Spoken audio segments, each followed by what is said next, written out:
जबकि अच्छी बात यह है कि 1513 लोग ठीक होकर घर जा चुके हैं। पर दुख की बात यह है कि 422 मरीजों ने दम तोड़ दिया है।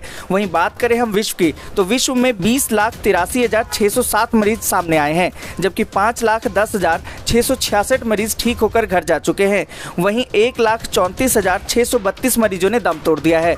हो सकता है दोस्तों जब तक आप इस वीडियो को देखें यह आंकड़ा और भी बढ़ जाए। जी हाँ दोस्तों, बढ़ते हैं अगली बड़ी खबर की तरफ। अगली बड़ी खबर जो निकल कर आ रही कि केंद्र सरकार का फरमान, अब सभी उप सचिव और अधिकारी पहुंचे ऑफिस। जी हाँ दोस्तों, आपको बता दें कि महामारी ने पूरी दुनिया को बदल कर रख दिया है। स्कूल, कॉलेज, दफ्तर, क्लब, मॉल सब बंद हैं, सड़कें वीरान पड़ी हुई हैं। मोदी सरकार ने इस महामारी को फैलने से रोकने के लिए देशव्यापी लॉकडाउन लगा रखा है और करीबन 3 हफ्ते से अधिकारी अपने घरों से ही दफ्तर का काम कर रहे हैं। अब बुधवार को केंद्र सरकार ने अपने सभी उप सचिवों और उच्च स्तरीय अधिकारियों से ऑफिस ज्वाइन करने के लिए कहा है। जी हाँ दोस्तों, आपको बता दें कि केंद्र सरकार द्वारा जारी एक आधिकारिक बयान में यह भी बताया गया है कि सभी संयुक्त सचिव और इससे उच्च रैंक के अधिकारी सोमवार से अपने अपने ऑफिस में काम करेंगे। बाकी 33% स्टाफ और अधिकारी जरूरत के हिसाब से ऑफिस में हाजिर होंगे। इनकी उपस्थिति लॉकडाउन को लेकर गृह मंत्रालय द्वारा जारी गाइडलाइंस के तहत रहेगी। दोस्तों, आगे बढ़ने से पहले वीडियो को लाइक और शेयर जरूर कर दें। अगर अभी तक आपने चैनल को सब्सक्राइब नहीं किया है तो सब्सक्राइब करें, बेल के आइकन को दबाएं, ऑल नोटिफिकेशन को जरूर ऑन करें।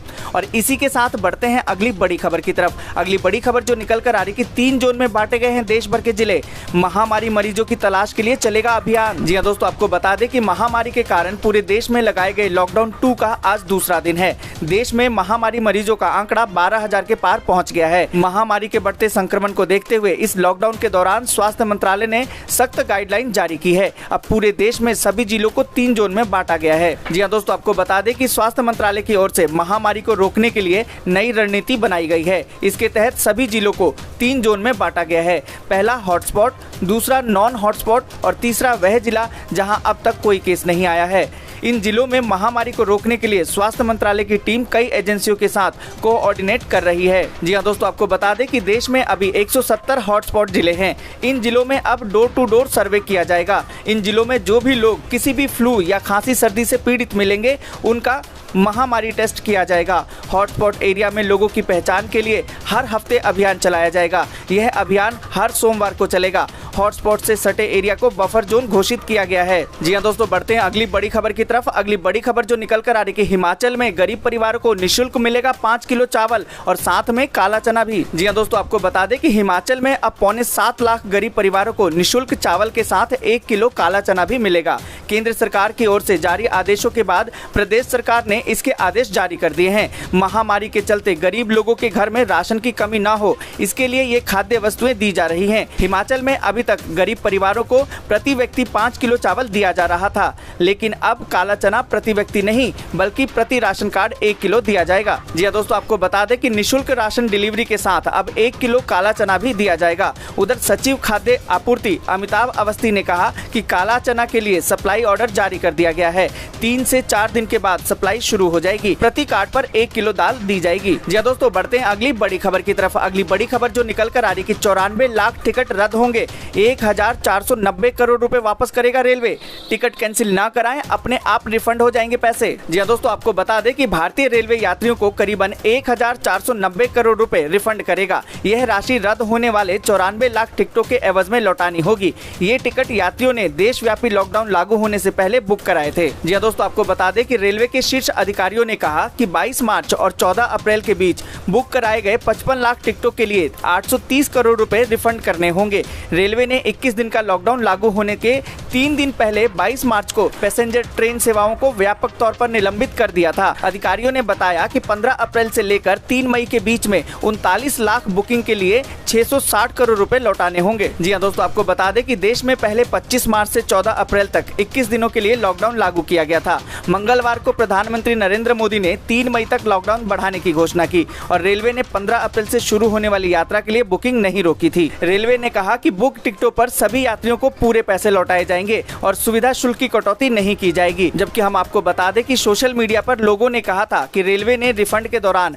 हर ऑनलाइन बुकिंग पर सुविधा शुल्क की कटौती की है। जी हाँ दोस्तों, आपको बता दें कि रेलवे ने कहा है कि ऑनलाइन उपभोक्ताओं के पैसे अपने आप रिफंड हो जाएंगे। जिन्होंने मान्य आरक्षण काउंटरों से टिकट बुक कराए हैं वे 31 जुलाई तक रिफंड का दावा कर सकते हैं। जी हाँ दोस्तों, बढ़ते हैं अगली बड़ी खबर की तरफ। अगली बड़ी खबर जो निकल कर आ रही कि महामारी के बीच भारत ने शुरू किया प्रमुख कृषि उत्पादों का निर्यात। जी हाँ दोस्तों, आपको बता दें कि लॉकडाउन के दौरान सरकार द्वारा ट्रांसपोर्टेशन और पैकेजिंग से जुड़े मसलों को सुलझाने की दिशा में कदम उठाने के बाद भारत ने चावल, मांस, दूध उत्पादों और खाद्य वस्तुओं का निर्यात शुरू कर दिया है। केंद्रीय कृषि मंत्रालय ने एक बयान जारी करके बताया, कृषि निर्यात संवर्धन संस्था agriculture and process food products export development authority यानी कि APEDA निर्यातकों की समस्याओं का निराकरण कर रही है। चावल, मूंगफली, खाद्य पदार्थों, मांस, दूध से बनी हुई चीजें, जैविक उत्पाद जैसे सभी प्रमुख उत्पादों का निर्यात शुरू हो गया है। जी दोस्तों, आपको बता दें कि APEDA ने काफी प्रयास किए हैं और ट्रांसपोर्टेशन, कर्फ्यू पासों व पैकेजिंग यूनिटों से जुड़े हुए मसलों का निराकरण किया जा रहा है। सरकार ने अभी तक निर्यात के लिए 9,759 पादप प्रमाण पत्र जारी किए हैं। नाडेफ ने विशेष मांग पर अफगानिस्तान को 50,000 टन गेहूं और G2G समझौते के तहत लेबनान को 40,000 टन अनाज का निर्यात किया है। जी हाँ दोस्तों, आपको बता दें कि जहां तक आयात का संबंध है तो सरकार ने बताया कि मूल प्रति दाखिल करने की शपथ के साथ ही आयातकों से पादप प्रमाण पत्रों की डिजिटल कॉपी स्वीकार की जा रही है। करीबन 2,728 कंसाइनमेंट को अभी तक आयात के लिए रिलीज किया गया है। इसके अलावा कीटनाशकों के आयात के लिए 33 आयात परमिट, कीटनाशकों के निर्यात के लिए 309 सर्टिफिकेट्स और कीटनाशकों के स्वदेशी उत्पादों को 1,324 सर्टिफिकेट जारी कर दिए गए हैं। जी हाँ दोस्तों, बढ़ते हैं अगली बड़ी खबर की तरफ। अगली बड़ी खबर जो निकल कर आ रही कि स्वास्थ्य और मोटर बीमा पॉलिसी रिन्यू करने के लिए मिला अतिरिक्त समय, 15 मई तक कर सकते हैं भुगतान। जी हाँ दोस्तों, आपको बता दें कि लॉकडाउन के बीच वित्त मंत्री निर्मला सीतारमण ने स्वास्थ्य और मोटर बीमा पॉलिसी धारकों को राहत दी है। वो पॉलिसी धारक जिनकी स्वास्थ्य और मोटर की थर्ड पार्टी बीमा पॉलिसी लॉकडाउन के कारण रिन्यू नहीं हो पाई थी, सरकार ने उन्हें अपनी पॉलिसी को रिन्यू करने के लिए 15 मई 2020 या उससे पहले भुगतान करने की अनुमति दी है। जी हाँ दोस्तों, आपको बता दें कि वित्त मंत्रालय ने इसके लिए एक नोटिफिकेशन जारी किया है। दरअसल महामारी को फैलने से रोकने के लिए देश भर में लॉकडाउन की अवधि को 15 अप्रैल से 3 मई तक बढ़ा दिया गया है। ऐसे में लोगों को होने वाली परेशानियों के मद्देनजर सरकार ने वाहन बीमा और स्वास्थ्य बीमा के प्रीमियम का भुगतान करने की तारीख बढ़ा दी है। जी दोस्तों, बढ़ते हैं अगली बड़ी खबर की तरफ। अगली बड़ी खबर जो निकल कर आ रही है कि शिवपाल यादव ने कहा कि लॉकडाउन की मार झेल रहे गरीबों को न्यूनतम बेरोजगारी भत्ता दे योगी सरकार। जी हाँ दोस्तों, आपको बता दें कि प्रगतिशील समाजवादी पार्टी के प्रमुख शिवपाल सिंह यादव ने प्रदेश की योगी सरकार से लॉकडाउन के दौरान गरीब परिवारों को न्यूनतम बेरोजगारी भत्ता देने की मांग की है। यादव ने बुधवार को ट्वीट में कहा कि ऐसे में यूपी सरकार को पंजीकृत व गैर पंजीकृत श्रमिकों व दिहाड़ी मजदूरों और अंत्योदय परिवारों को न्यूनतम मासिक बेरोजगारी भत्ता देने की व्यवस्था करनी चाहिए। साथ ही सरकार द्वारा स्वचालित कम्युनिटी किचन को और भी अधिक सुदृढ़ व पारदर्शी बनाए जाने की जरूरत है। जी दोस्तों, आपको बता दें कि उन्होंने अपने दूसरे ट्वीट में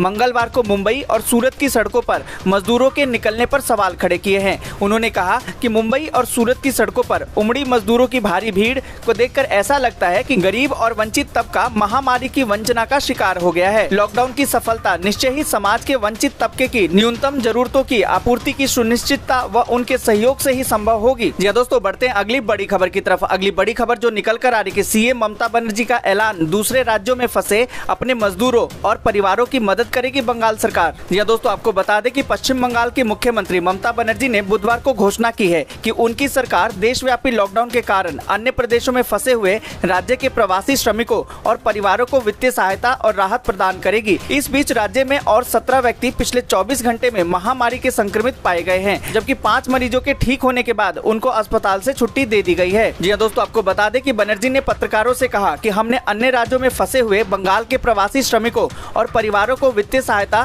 तथा राहत प्रदान करने का फैसला किया है। हम एक गरीब राज्य हैं और हमारे पास सीमित संसाधन हैं, लेकिन इसके बावजूद हम बाहर फंसे अपने लोगों की मदद करते हैं। बनर्जी ने कहा कि उन्होंने मंगलवार को मुंबई में बड़ी संख्या में प्रवासी मजदूरों द्वारा उन्हें उनके मूल स्थानों को भेजने की मांग किए जाने के बाद महाराष्ट्र के मुख्यमंत्री उद्धव ठाकरे से बात की है। जी हाँ दोस्तों, आपको बता दें कि तृणमूल कांग्रेस नेता ने किसी का नाम लिए बिना सभी से महामारी से उत्पन्न संकट के बीच सांप्रदायिक और ओछी राजनीति में लिप्त नहीं होने की अपील की है। जी हाँ दोस्तों, बढ़ते हैं अगली बड़ी खबर की तरफ। अगली बड़ी खबर जो निकल कर आ रही है लॉकडाउन 2 के मद्देनजर हिमाचल में 20 अप्रैल से रियायत संभव, मंत्रिमंडल लेगा इसका फैसला। फैसला। जी हां दोस्तों, आपको बता दें कि महामारी से गुजर रहे हिमाचल प्रदेश के लोगों को राज्य सरकार 20 अप्रैल से कुछ रियायतें दे सकती है। ये रियायतें केंद्रीय गृह मंत्रालय की तरफ से राज्य सरकारों को जारी दिशा निर्देशों के तहत दी जाएगी। मुख्यमंत्री जयराम ठाकुर की अध्यक्षता में 18 अप्रैल को प्रस्तावित मंत्रिमंडल बैठक में इसको लेकर निर्णय लिए जाने की संभावना है। ये रियायतें प्रदेश में महामारी हॉटस्पॉट को ध्यान में रखकर दी जाएंगी, यानी कि प्रदेश में जो स्थान महामारी से प्रभावित हैं, वहां पर गतिविधियों में रियायत नहीं मिलेगी। इसके अलावा जहां पर स्थिति सामान्य है वहां पर कुछ रियायतें दी जा सकती हैं। जी हां दोस्तों, आपको बता दें कि इस बीच मुख्यमंत्री जयराम ठाकुर ने कहा कि प्रदेश को महामारी संक्रमण से बाहर निकाला जाएगा। उन्होंने स्पष्ट किया कि प्रदेश में फिलहाल 20 अप्रैल तक किसी तरह की रियायत नहीं दी जाएगी। इसके अलावा सरकार ने सार्वजनिक स्थानों पर थूकने को अपराध बना दिया है और इसका उल्लंघन करने पर सख्त कार्रवाई होगी। पत्रकारों से अनौपचारिक बातचीत में उन्होंने कहा कि मौजूदा समय में महामारी 5 जिलों तक सीमित है तथा सरकार स्थिति पर कड़ी नजर रखी हुई है। जी दोस्तों, बढ़ते हैं अगली बड़ी खबर की तरफ। अगली बड़ी खबर जो निकल कर आ रही है, अशोक गहलोत का ऐलान, राजस्थान में 21 अप्रैल से लॉकडाउन में होगा बदलाव। जी दोस्तों, आपको बता दें कि राजस्थान के मुख्यमंत्री अशोक गहलोत ने बुधवार को कहा कि 21 अप्रैल से राज्य में योजनाबद्ध तरीके से बदलाव के साथ लॉकडाउन लागू किया जाए। उन्होंने राज्य के ग्रामीण क्षेत्रों व औद्योगिक क्षेत्रों में 20 अप्रैल के बाद औद्योगिक इकाइयों को शुरू करने के निर्देश दिए हैं। इससे प्रदेश में मौजूद प्रवासी मजदूरों को भी रोजगार मिल सकेगा। गहलोत ने बुधवार को लॉकडाउन को लेकर हुई उच्च स्तरीय बैठक में ये निर्देश दिए। जी हां दोस्तों, आपको बता दें कि उन्होंने कहा कि शहरी क्षेत्रों में ऐसे उद्योग जहां श्रमिकों के लिए कार्यस्थल पर ही रहने की सुविधा उपलब्ध है, उन्हें भी शुरू किया जाए। हालांकि इनमें बाहर से मजदूरों के आवागमन की अनुमति नहीं होगी। उन्होंने निर्देश दिए हैं कि जिला कलेक्टर, रीको, जिला उद्योग केंद्र तथा पुलिस समन्वय स्थापित करके यह सुनिश्चित करे जिससे कि लॉकडाउन के दौरान उद्योगों के शुरू होने में कोई परेशानी न आए। जी हां दोस्तों, आपको बता दें कि उन्होंने कहा कि ऐसी पुख्ता व्यवस्था की जाए जिसमें कि उद्यमी किसी प्रकार की आवश्यकता होने पर संबंधित अधिकारी से संपर्क कर सके। साथ ही मजदूरों तथा कर्मचारियों के आने जाने में पास की व्यवस्था को सुगम किया जाए। मुख्यमंत्री ने इसी क्रम में सरकारी कार्यालयों को भी चरणबद्ध तरीके से खोलने के निर्देश दिए हैं। जी हां दोस्तों, बढ़ते हैं अगली बड़ी खबर की तरफ। अगली बड़ी खबर जो निकल कर आ रही है, ट्रकों और अन्य माल वाहकों के लिए 20 अप्रैल से खुलेंगी सड़कें, लेकिन लागू होंगे कुछ नियम। जी हां दोस्तों, आपको बता दें कि आगामी 20 अप्रैल से खोली जाने वाली सीमित गतिविधियों के तहत कुछ उपायों के साथ सड़कों पर ट्रकों समेत विभिन्न मालवाहक वाहनों की नियमित आवाजाही प्रारंभ हो जाएगी। व्यक्तिगत वाहनों के मामले में सिर्फ आपात सेवाओं में लगे हुए लोगों तथा छूट प्राप्त कंपनियों के कर्मचारियों के वाहनों को छूट मिलेगी। जी दोस्तों, आपको बता दें कि गृह मंत्रालय के दिशा निर्देशों के अनुसार जिस तरह अभी मालगाड़ियों, पार्सल ट्रेनों और मालवाहक विमानों का संचालन महामारी उपायों के साथ निर्बाध रूप से जारी है, उसी प्रकार से 20 अप्रैल से सड़क पर मालवाहक वाहनों, इनलैंड कंटेनर डिपो तथा समुद्री जहाजों की गतिविधियां भी एहतियाती उपायों के साथ खोल दी जाएंगी। जी हां दोस्तों, आपको बता दें कि ट्रकों तथा सामान की ढुलाई करने वाले सारे गुड्स कैरियर को लाइसेंसधारी 2 ड्राइवरों और 1 हेल्पर के साथ आने जाने की इजाजत होगी। सामान उतारने के बाद खाली ट्रक वापसी कर सकेंगे। ट्रक वालों की सुविधा के लिए 20 अप्रैल से हाईवे पर ट्रकों की मरम्मत की दुकानों के साथ ही ढाबे खोलने की अनुमति दे दी गई है। जी हां दोस्तों, बढ़ते हैं अगली बड़ी खबर की तरफ। अगली बड़ी खबर जो निकल कर आ रही है कि पूरे देश के लिए मिसाल है सीएम योगी आदित्यनाथ की हॉटस्पॉट रणनीति। जी हां दोस्तों, आपको बता दें कि महामारी में हॉटस्पॉट की रणनीति के तौर पर उत्तर प्रदेश ने दूसरे राज्यों के लिए बड़ा मॉडल पेश किया है। मुख्यमंत्री योगी आदित्यनाथ ने तबलीगी जमातियों की बढ़ती चुनौती के बीच जिस तरीके से खास रणनीति से कदम बढ़ाए हैं, उससे अब दूसरे प्रदेशों के प्रशासन को भी सबक लेना होगा। जी हां दोस्तों, आपको बता दें कि महामारी संक्रमण पर काबू पाने के लिए संक्रमित व्यक्ति मिलने पर संबंधित क्षेत्र को हॉटस्पॉट घोषित करके पूरे क्षेत्र को सील करने की रणनीति के तहत कार्रवाई की जा रही है। इन क्षेत्रों में स्वास्थ्य विभाग, पुलिस व सफाई कर्मियों को ही जाने की अनुमति दी गई है। मेडिकल स्टोर समेत सभी दुकानें बंद रखे जाने के भी सख्त आदेश दिए गए हैं। जी हां दोस्तों, आपको बता दें कि हर हॉटस्पॉट में एक मजिस्ट्रेट व पुलिस अधिकारी नामित करके पूरे क्षेत्र को दमकल वाहनों से सैनिटाइज कराने की खास व्यवस्था की गई है। हर मकान को सूचीबद्ध करके वहां रहने वाले सभी लोगों को चिन्हित भी किया जा रहा है। योगी ने हर हॉटस्पॉट में कम से कम 14 दिनों तक यह प्रक्रिया अपनाने के निर्देश दिए हैं, जब तक कि क्षेत्र में कोई भी और पॉजिटिव केस ना निकले। जी हां दोस्तों, आज के लिए बस इतना ही। वीडियो को लाइक और शेयर जरूर कर दें। अगर अभी तक आपने चैनल को सब्सक्राइब नहीं किया है तो सब्सक्राइब करें, बेल के आइकन को दबाएं और नोटिफिकेशन को जरूर ऑन करें।